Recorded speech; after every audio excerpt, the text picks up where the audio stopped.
మిథున రాశి వారికి ఈ వారం చాలా అనుకూలంగా ఉంది. జన్మరాశిలో గురువు, అలాగే రాష్ట్రాధిపతి బుధుడు కూడా మిథునంలోనే ఉన్నారు. సప్తమాధిపతి, దశమాధిపతి అయిన గురువు మిథున రాశిలో సంచారం మంచి ఫలితాలు సూచిస్తాయి. భాగ్యంలో రాహువు, అనుకోని అవకాశాలు కలిసి రావడం, అనుకోని అతిథులు, అనుకోని సంఘటనలు, అనుకోకుండా ధనం చేతికి రావడం, మీరు ఏది ఎక్స్పెక్ట్ చేయని జాబు అప్లై చేస్తే రావడం, ఇటువంటివి జరుగుతుంటాయి. ఇవి మంచివి అని చెప్పచ్చు. ఎవరైనా విదేశీకి వెళ్ళాలని ప్రయత్నాలు చేస్తున్న వారికి విదేశీ ప్రయత్నాలు చేసుకోవచ్చు. గ్రీన్ కార్డ్, పిఆర్ కోసం ప్రయత్నం చేస్తున్న వారికి మంచి అవకాశాలు కలిసి వస్తాయి. అలాగే సినిమా రంగంలో ఉన్న వారికి, beauticians, technicians, ENT, film makers, అలాగే చార్టెడ్ అకౌంట్స్, వీరికి రంగాల వారికి ఈ వారం చాలా బాగుంది. పెద్దగా వీరికి ఇబ్బందికరమైన వాతావరణం ఏదీ ఉండదు. ప్రతిరోజు గురు స్తోత్రం చదువుకోవడం చెప్పదగిన సూచన. వ్యాపారం నిమిత్తం కొత్త వ్యాపారం ప్రారంభించాలనుకుంటారు. అయితే 10 మంది మాటలు వినకుండా మీకు మీరుగా ఆలోచించుకొని ఎక్కడ ఇన్వెస్ట్మెంట్ చేస్తే బాగుంటుంది అనే ఆలోచన చేసి వెళ్ళండి. మీ ఆలోచన విధానం చాలా బాగుంటుంది. అది అందరికీ నచ్చకపోవచ్చు, కానీ మీరు చేసే ఏదైతే ప్లానింగ్ ఉందో చక్కగా ఉంటుంది. సో ఆ విధంగానే వెళ్ళండి. ఆరోగ్యరీత్యా కూడా చిన్న చిన్న ఇబ్బందులు ఉంటాయి తప్ప పెద్దగా భయపడాల్సిన అవసరం లేదు. ఈ రాశిలో జన్మించిన విద్యార్థులకు కాలం అనుకూలంగా ఉంది. ముఖ్యంగా వైద్య వృత్తికి సంబంధించిన గ్రూప్స్కి ప్రిపేర్ అవుతున్న వారికి ఈ వారం చాలా అనుకూలంగా ఉంది. ప్రభుత్వ సంబంధమైన ఉద్యోగ అవకాశాల కోసం ప్రయత్నం చేస్తున్న వారికి మంచి అవకాశాలు కలిసి వస్తాయి. అయితే అందరూ 10% కష్టపడితే మీరు 100% కష్టపడాలి. కష్టం తగిన ప్రతిఫలం తప్పకుండా వస్తుంది. రాదో ఏమో అనే భావన మీకు ఉండదు. ఎందుకంటే దైవానికంటే వృత్తినే ఎక్కువ నమ్ముకుంటారు, వృత్తే దైవంగా భావిస్తారు.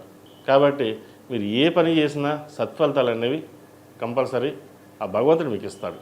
కాబట్టి ఏదైనా సరే ఆ భగవత్ సంకల్పంతో భగవంతుని ప్రార్థన చేసుకుని ముందుకు వెళ్ళండి. మంచి ఫలితాలు సంప్రాప్తిస్తాయి. ఈ రాశిలో జన్మించిన స్త్రీలకు విద్యా అవకాశాలు కావచ్చు, ఉద్యోగ అవకాశాలు కావచ్చు, విదేశీయానికి సంబంధించిన విషయ వ్యవహారాలు చక్కగా ఉన్నాయి. వ్యాపార అభివృద్ధి బాగుంటుంది. భాగస్వామ్య వ్యాపారాలు కలిసి వస్తాయి. ఒక కొత్త ప్రాజెక్టు శ్రీకారం చుడతారు. అయితే భారీగా ఇన్వెస్ట్మెంట్ కాకుండా తక్కువ ఇన్వెస్ట్మెంట్ చేసి మంచి లాభాలను పొందగలుగుతారు. మీరు చేసే కృషి, డెడికేషన్ చాలా అద్భుతంగా ఉంటుంది. అందరినీ మెప్పించగలుగుతారు. అయితే బంధువర్గం తప్ప అందరూ మిమ్మల్ని మెచ్చుకుంటారు. బంధువర్గంలో మీకు ఏమీ తెలియదని లేదా మీకు ఏమీ రాదని, మీరు వ్యాపార వ్యవహారాలు సరిగ్గా చూసుకోలేరని అని ఒక భావన ఏర్పడుతుంది. కానీ అది మీరు చూసుకోగలరని మీకు నమ్మకం ఉన్నా ఇంట్లో వాళ్ళ సహాయ సహకారాలు చాలా తక్కువగా ఉంటాయి. అయితే వాటి విషయంలో మీరే గట్టిగా పోరాడాల్సిన పరిస్థితి కూడా ఏర్పడుతుంది. సంతానాభివృద్ధి బాగుంటుంది. వివాహం కాని వారికి వివాహ ప్రయత్నాలు చేసుకోవచ్చు. ఈ వారం ఒక మంచి సంబంధం కుదిరే అవకాశం గోచరిస్తోంది. క్రయ విక్రయాలకు సంబంధించి ఒక భూమి కానీ ఫ్లాట్ కానీ కొనుగోలు చేస్తారు. వాహన యోగం ఉంది. ఏదైనా సరే గురు గ్రహ సంచారం వల్ల మంచి ఫలితాలు ఇస్తాయని చెప్పవచ్చు.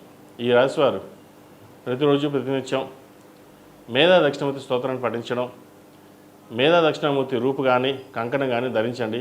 మంచి ఫలితాలు సంప్రాప్తిస్తాయి. అలాగే ఈ రాశిలో జన్మించిన వారికి కలిసి వచ్చే సంఖ్య 3, కలిసి వచ్చే రంగు తెలుపు. ఏదైనా పని మీద బయటికి వెళ్ళేటప్పుడు గురువారం కానీ శుక్రవారం అడిగిన వెళ్ళండి. మంచి ఫలితాలు సంప్రాప్తిస్తాయి. ఈ పూజా స్టోర్.in పసుపు కుంకుమ నుంచి దేవతా విగ్రహాల దాకా అన్ని రకాల పూజలు, వ్రతాలు, వివాహం, గృహప్రవేశం, హోమాది శుభకార్యాలకు కావలసిన పూజా సామాగ్రి అంతా ఒక్క క్లిక్తో మీ ఇంటి వద్దకే. నేడే ఆర్డర్ చేయండి మీ ఈ పూజా స్టోర్.in లో. One stop for all pooja needs.